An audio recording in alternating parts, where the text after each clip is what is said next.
I started to hear voices when I was 17 years old. I couldn't even go to a phone book to find a phone number. I was sure that people knew what I was thinking, what I was hearing. I was hearing full-fledged voices. Kill yourself, kill your mother, kill your sister. I spent most of my classes in the women's bathroom. I was going to drive off of Irvine Park. There was a cliff there. Admitted to the neuropsychiatric unit. I was started on Thorazine, Stelazine, Cogent. Made me so extremely sedated. I could barely walk. Stonic reactions.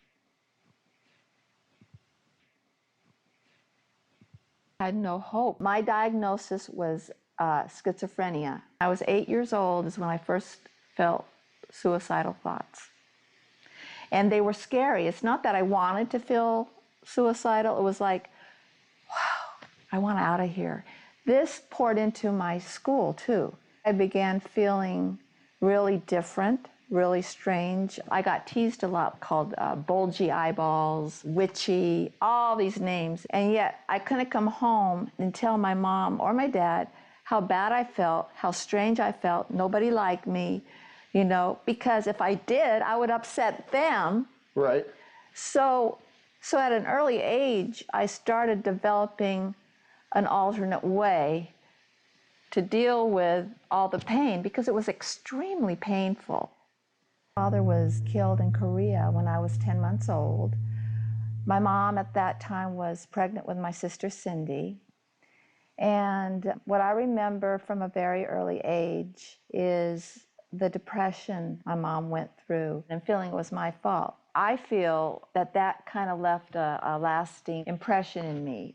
I had to be extra good or else my mom might not be with me or might want to leave me, or I felt it was up to me to keep her love. I was 6 years old.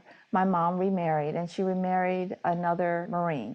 And at the time that she remarried, it wasn't really apparent that he had a problem with alcohol. But as time went on, it became more and more apparent. When he drank, he would be very verbally mean. He was usually drunk in the evenings, late afternoons, all the way up until 9 when he went to bed. There was always that fear that he would become physically violent, because at times he would go right up to her and say, you know, like this. And as a small kid, seeing that, it just terrifies you. When my father was drinking, he would call me Fatty Kathy. Did you take an ugly pill today? And he would always say, why are you making your mother unhappy? When he was actually causing it. Later on, when I was a teenager, why are you wearing your dress so short? You want to be a whore, a bitch? I really started becoming very religious.